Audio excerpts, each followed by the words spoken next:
pour ceux qui ne le sachent pas, le vrai concurrent d'Apple, c'est Google. Donc, c'est-à-dire que, bon, avec Apple, on a le système iOS, iPadOS, macOS et j'en passe. Et avec Google, eh bien, on détient Android.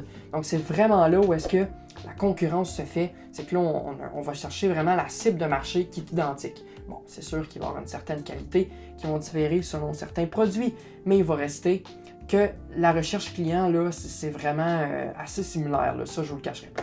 Donc, on va comparer point par point. On va voir les côtés positifs, côtés négatifs. Ça va vraiment vous permettre aussi de pouvoir vous décider quoi acheter entre les deux. Parce qu'une fois qu'on embarque dans une des deux compagnies, je vous le jure, c'est dur de sortir. Tu achètes un iPhone, là, tu te dis, bon, je vais m'acheter une Apple Watch parce que ça fit avec mon iPhone. Là, après, ce serait le fun d'avoir les AirPods, je pourrais les connecter sur mon Apple Watch. On achète les AirPods et vice-versa. C'est là où est-ce que, des fois, le pont est dur à franchir, mais une fois qu'on le fait, on est comme pris souvent avec une certaine compagnie, puis c'est dur d'en sortir. Fait que c'est là qu'on va vraiment faire une petite comparative de tout ça. Avant de dire trop d'informations, commençons cette vidéo. Je vais commencer avec le système d'exploitation parce que, veux pas, ils ont certains avantages. Moi, je te dirais, ce que j'ai vraiment aimé d'Apple, c'est le fait qu'on a un système vraiment simple. Tu sais, pour des gens là, qui veulent pas se casser la tête, là, achetez un téléphone Apple. Je vous le dis, vous n'allez pas être déçus, c'est super simple à utiliser, il y a des petites icônes carrées, vous pouvez placer ça, that's it, c'est super simple. Et on a même un guide qui est astuce qui vous permet dans le fond de pouvoir vous guider, tout ça par rapport à comment appréhender les applications, etc. Fait que tu sais, il y a vraiment un côté simple qu'on retrouve chez Apple, qu'on n'a pas nécessairement chez Google. Par contre, c'est quelque chose qui peut nuire, bien évidemment, parce que quelque chose qui est simple n'est pas notamment non plus extrêmement complet. C'est-à-dire qu'on n'a pas la configuration dont on voudrait peut-être avoir, on n'a pas non plus certaines fonctions qu'on voudrait avoir qu'on n'a pas. Je parle souvent aussi du système Android, qui a notamment la possibilité de changer le taux de fréquence d'un écran. Tu sais, c'est des trucs comme ça qu'on a qui est certains un avantage, pour vrai, parce qu'on peut économiser facilement de la batterie, des trucs comme ça. On peut vraiment ajuster notre utilisation sur un téléphone Android, chose qu'on ne fait pas sur un Apple. Fait que c'est là que moi, je trouve ça quand même un peu décevant à ce niveau-là pour Apple. Ça vient un petit peu jouer contre eux. C'est un peu la carte du « ben vous êtes simple, mais justement, vous n'avez pas beaucoup de fonctions, donc c'est un peu plate ». Et c'est là que Android rentre dans le marché. On va chercher vraiment plus de gens qui aiment configurer leur téléphone, qui aiment ça, vraiment pouvoir contrôler, gérer, vous faciliter la vie selon l'utilisation qu'on a.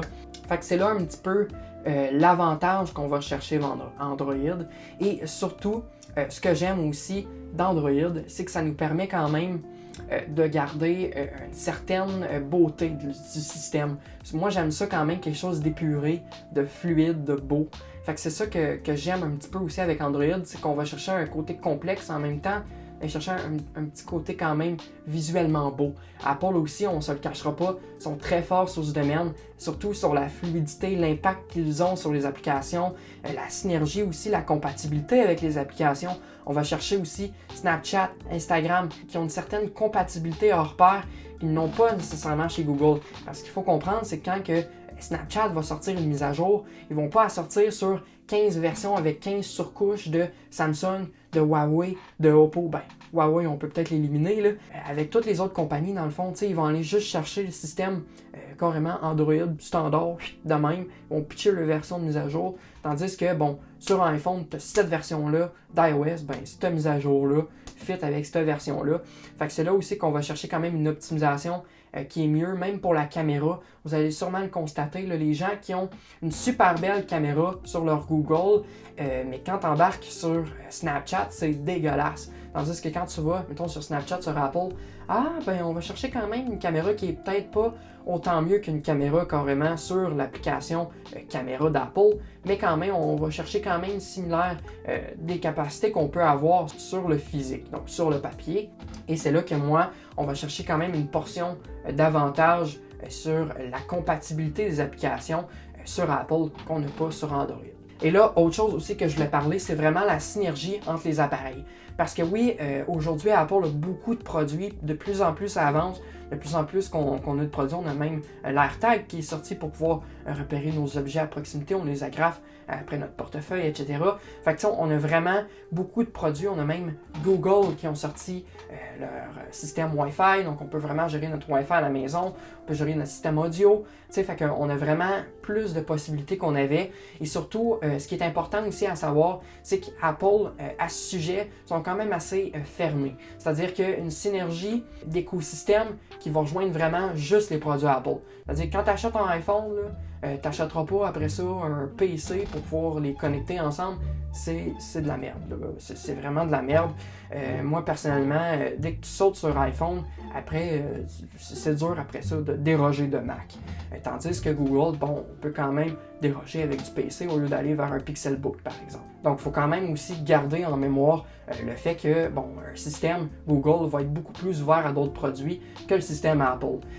Par contre, ce qu'il faut maintenir aussi, c'est le fait que oui, on a un système qui est fermé du côté d'Apple, mais c'est un système qui est vraiment complet. On parle notamment d'AirDrop qui permet de dropper des fichiers à distance, que ce soit un produit qui ne nous appartient pas, comme un produit qui nous appartient, on peut envoyer ça à des gens, tout ça, c'est vraiment simple à utiliser. On n'a pas nécessairement, on a certaines technologies chez Google, mais c'est pas autant complet que Apple peut l'offrir. Et on a même un système nuagique aussi qui se conforme quand même bien avec les autres appareils.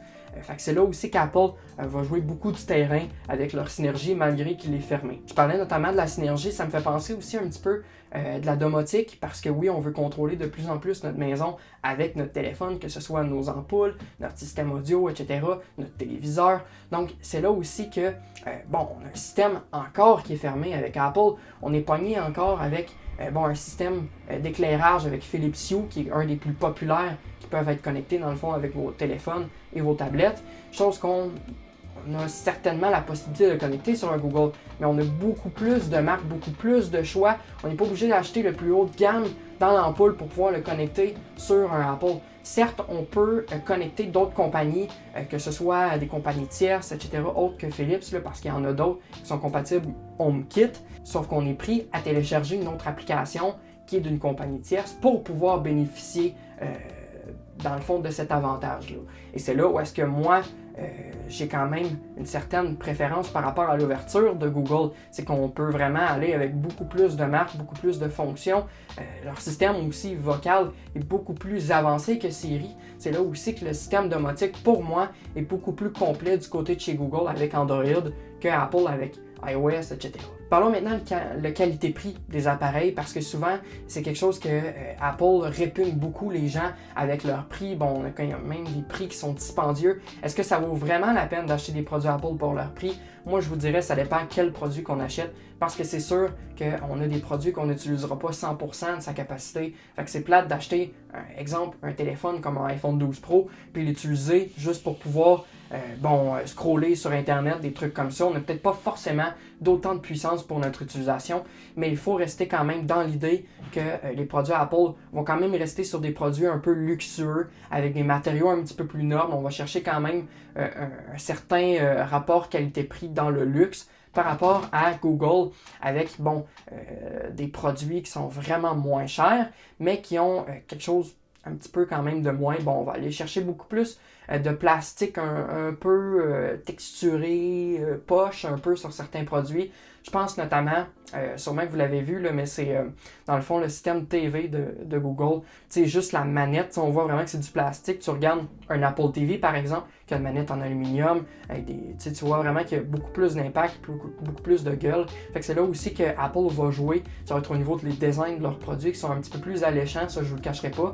Mais ça reste que l'utilitaire du rapport qualité-prix, c'est sûr qu'on peut aller beaucoup plus le chercher vers Google parce qu'on a des prix beaucoup moins chers, puis on a certaines possibilités de plus. Oui, on a moins, mais tu sais, en comparant les deux compagnies dans que ce soit domotique, comme on avait parlé plus tôt, tout ça, il y a un certain quand même rapport qualité-prix. Il faut garder en tête que ça reste qu'Apple, oui, c'est un produit de luxe, mais tabarouette, il y a quand même des limites pour des prix qui sont exorbitants. Je parle notamment des étuis pour iPad ou des pochettes.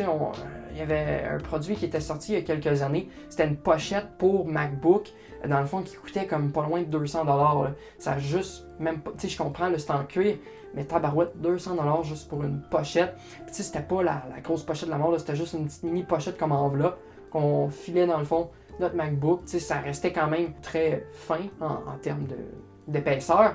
Mais tu sais, je veux dire, encore là, ça n'a aucun autre avantage que ça, à part d'être luxueux, tu sais. Je pense qu'Apple, faut qu'ils franchissent un petit peu aussi le pas quand même que oui, c'est un produit luxe, mais certaines personnes aussi quand même veulent avoir des produits abordables chez Apple. Oui, tu sais, certes, ils ont quelques produits moins chers, je pense notamment au iPhone SE, mais ça risque que, tu sais, pour ce que c'est dans les prix, vous êtes mieux d'y aller avec un Google Pixel 4a qui a beaucoup plus d'avantages pour quasiment voir le même prix. Fait que tu sais, il y a ça quand même qu'il faut embarquer que oui, il y a une certaine réputation des deux marques qui font que, tu sais, Apple a oui la réputation d'être produit de luxe, mais à un moment donné, il faut pas qu'ils pètent leurs bretelles avec les prix. Et pour moi, le qualité-prix est remporté vers Google. Ça, je vous le cacherai pas. Ça va toujours rester dans ma tête, à part si vraiment Google va décider d'embrasser un petit peu plus le marché luxueux. Mais pour l'instant, ils veulent quand même rester sur du efficace et pas cher. Puis pour moi, je trouve ça quand même bien pour des gens qui n'ont pas nécessairement à mettre 1400$ juste parce qu'ils veulent avoir iPhone puis qu'ils veulent une simplicité. Il faut rester quand même faut rester ludique, là. Et donc, cette vidéo touche à sa fin. J'espère que ça vous a plu. Si c'est le cas, n'hésitez pas à vous abonner et à appuyer sur le petit thumbs up tout simplement. Et sur ce, on se retrouve dans une prochaine vidéo. Allez, salut!